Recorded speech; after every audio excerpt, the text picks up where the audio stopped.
Hello my dear students, मैं Meenakshi from VM academy classes Nashik.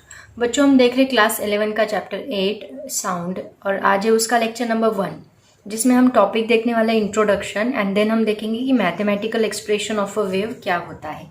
इसका भी बहुत सारा पार्ट कोरोना की वजह से डिलीट किया है, उसके भी मैं वीडियोस बना दूंगी लेकिन बाद में अपलोड करूंगी। अभी फ़िलहाल हम लोग जो पार्ट है उसके बारे में सोचते हैं, पहले वो अपलोड करेंगे, वो सीखेंगे एंड देन हम लोग उसके बाद का जो पार्ट है वो देखेंगे। तो आज हम स्टार्ट करने वाले हैं इंट्रोडक्शन। तो साउंड चैप्टर स्टडी करने से पहले हमें वेव क्या होती है ये पता होना बहुत ज़रूरी है। तो इंट्रोडक्शन पार्ट में हम लोग वेव क्या है वही देखेंगे एंड देन उसका मैथमेटिकल एक्सप्रेशन क्या होता है वो देखेंगे। तो बच्चों, सबसे पहले देखते हैं डिफरेंट टाइप्स ऑफ वेव्स क्या होती हैं। तो देखो, एक्चुअली वेव्स तो बहुत टाइप की होती है, लेकिन वेव्स क्या होता है एग्जैक्टली वो मैं आपको बता दूं। मान लो कोई तालाब है और तालाब में हमने एक पत्थर फेंका, राइट ना। ऐसे तालाब होता है, आप लोग देखते हो बहुत बार। ये तालाब के सेंटर में मान लो आपने कोई पत्थर फेंका, तो आपको कुछ ऐसे वेव जैसे सर्कल फॉर्म होते हुए दिखाई देते हैं। तो ये सर्कल का एक पोर्शन अगर हम लोग देखें, मान लो ये एक लाइन में कंसीडर करती हूँ, ये लाइन अगर हम देखेंगे तो हमें पता चलेगा कि ये लाइन का एक पार्ट ऐसे ऊपर है, एक पार्ट ऐसे नीचे है, एक पार्ट ऐसे ऊपर है, एक पार्ट ऐसे नीचे है। सभी ऊपर के पार्ट एक सर्कल बना रहे, सभी नीचे के पार्ट एक सर्कल बना रहे। मतलब एक पार्ट ऐसे ऊपर होता है, तो मैं इसको यहाँ पे ड्रॉ करती हूँ। एक पार्ट ऐसे ऊपर होता है, देन दूसरा पार्ट ऐसे नीचे होता है और ऐसे वेव बनती जाती है। अगर मैं वेव बोलूँ तो आप तुरंत ऐसा स्ट्रक्चर ड्रॉ करोगे, ऐसी डायग्राम निकालोगे। तो एग्जैक्टली इसमें होता क्या है, देखो, जब मैंने तालाब में पत्थर नहीं फेंका था तो इनिशियली सभी पार्टिकल ऐसे रेस्ट पोजीशन पे थे, सभी पार्टिकल एक ही पोजीशन पे। तो ये जो पोजीशन होती है इनिशियली जब मैंने पत्थर नहीं फेंका था तो सभी पार्टिकल इस पोजीशन पे थे। तो इस पोजीशन को बहुत सारे नाम है। इसको कहा जाता है रेस्ट पोजीशन, इसको कहा जाता है मीन पोजीशन, इसी को कहा जाता है इक्विलिब्रियम पोजीशन। ये बहुत इंपॉर्टेंट है आगे जाके आपको। ये मीन पोजीशन होती है, मतलब यहाँ पे पार्टिकल सोया हुआ है इसीलिए इसको रेस्ट पोजीशन कहा जाता है। इसी को इक्विलिब्रियम पोजीशन कहा जाता है, या सभी पार्टिकल एक ही पोजीशन पे है तो उसको इक्विलिब्रियम पोजीशन कहा जाता है। अब जैसे ही मैंने यहाँ पे पत्थर फेंका तो क्या किया मैंने, यहाँ के पार्टिकल को एनर्जी दे दी।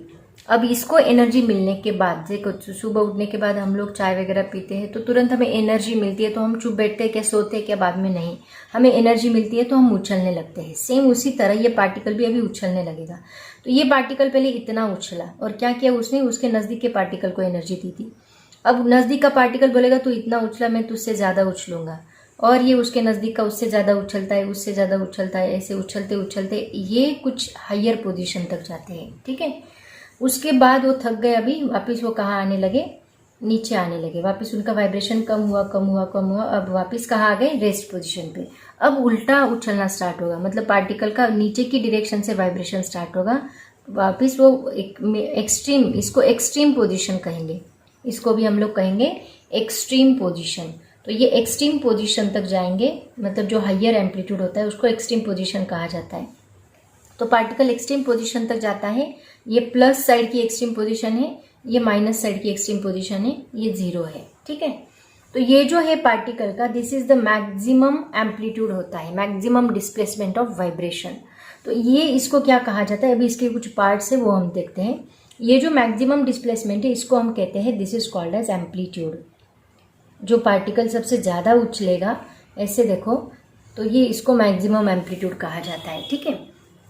उसके बाद ये जो ये ऊपर का पोर्शन बनता है ऐसा, इस पार्ट को हम लोग कहते हैं क्रेस्ट, इसको कहा जाता है क्रेस्ट। ये जो नीचे का पार्ट है उसको कहा जाता है trough, it is called as trough. ये है क्रेस्ट, ये है ट्रफ, ये है मीन पोजीशन ऑफ पार्टिकल्स।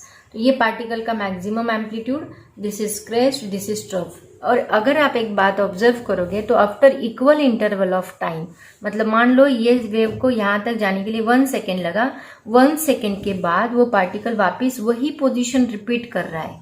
इसीलिए जो ये वेव होती है ये एक पीरियोडिक मोशन होती है, इसी को पीरियोडिक मोशन भी कहा जाता है, ओके। तो ऐसी होती है वेव। तो ये मैंने शॉर्ट में आपको बताया वेव एग्जैक्टली होती क्या है। तो अभी ये वेव के कितने टाइप्स होते हैं वो हम लोग देखेंगे।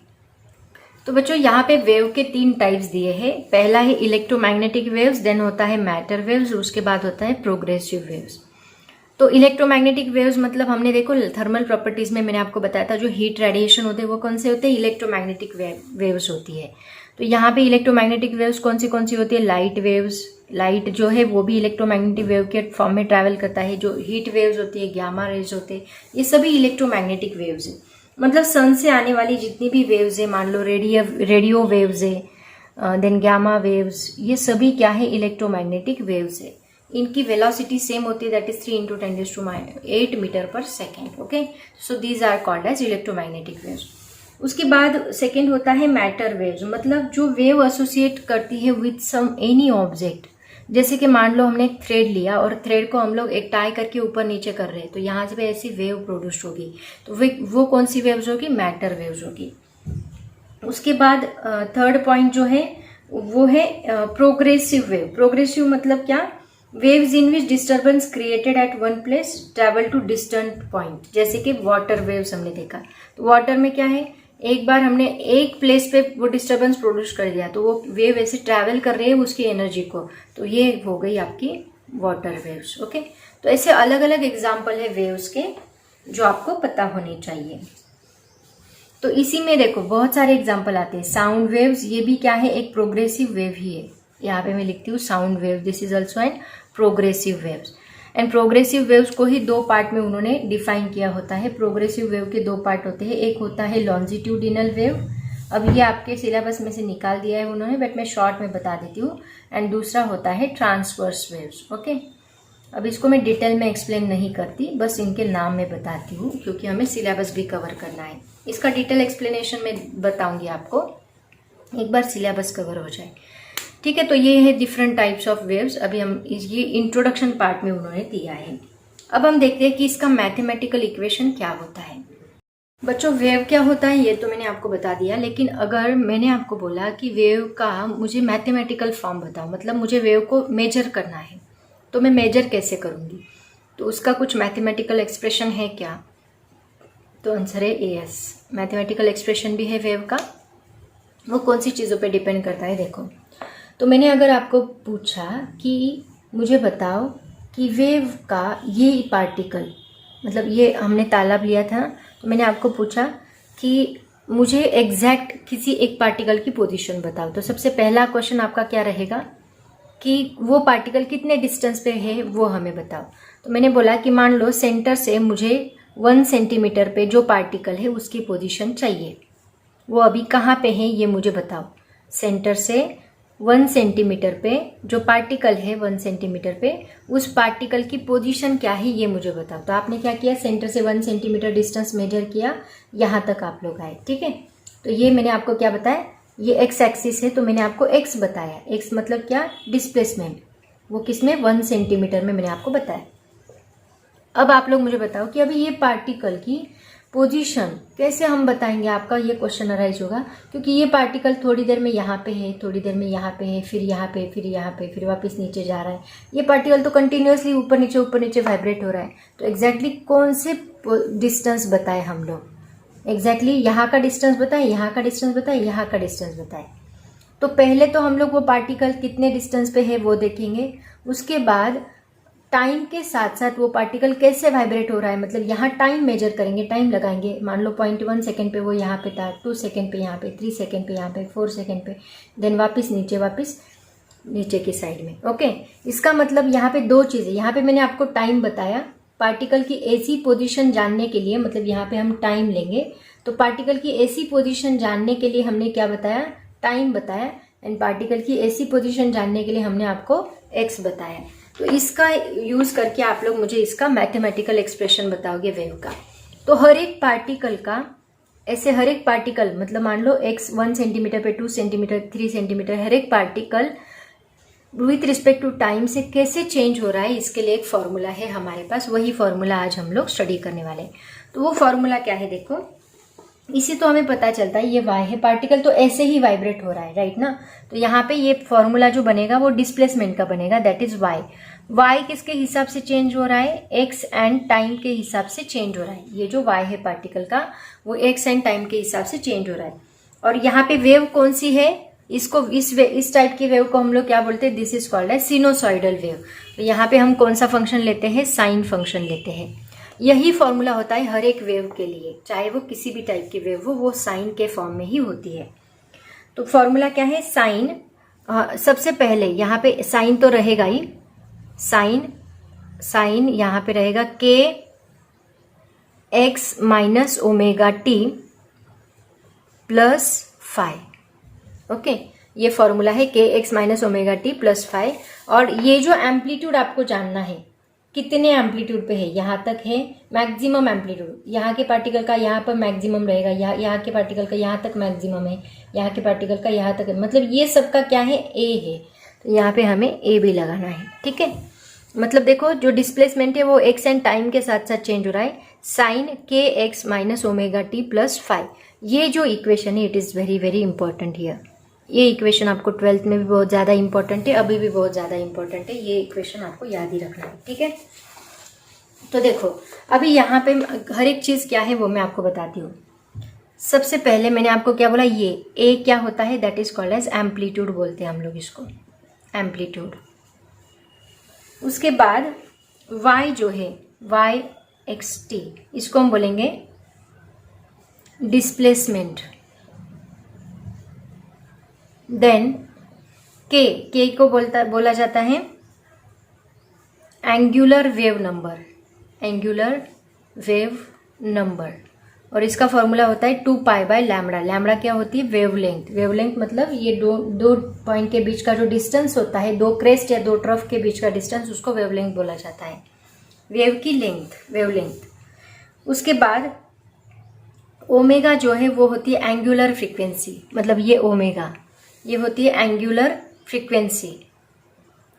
फ्रीक्वेंसी मतलब क्या होता है कि नंबर ऑफ वेव्स एक सेकेंड में कितनी पास हो रही है, ये एक वेव, दो वेव, तीन वेव्स, कितनी वेव्स एक सेकेंड में पास हो रही है, उसको एंगुलर फ्रीक्वेंसी बोला जाता है। इसका और एक फॉर्मूला होता है 2 पाई बाई टी, ये टी मतलब टाइम, और इसी को बोला जाता है 2 पाई एन, ये भी इसका एक फॉर्मूला है। और क्या बाकी रहा इसमें, टी क्या है, टाइम। एंड फाई को कहा जाता है फेज डिफरेंस। फेज डिफरेंस मतलब क्या, कि ये कितने एंगल से है। यहाँ पे देखो एंगल इसका कितना होता है, 0 होता है। मतलब वेव को अगर हम सर्कल के फॉर्म में देखें तो कुछ ऐसे ही आता है वो।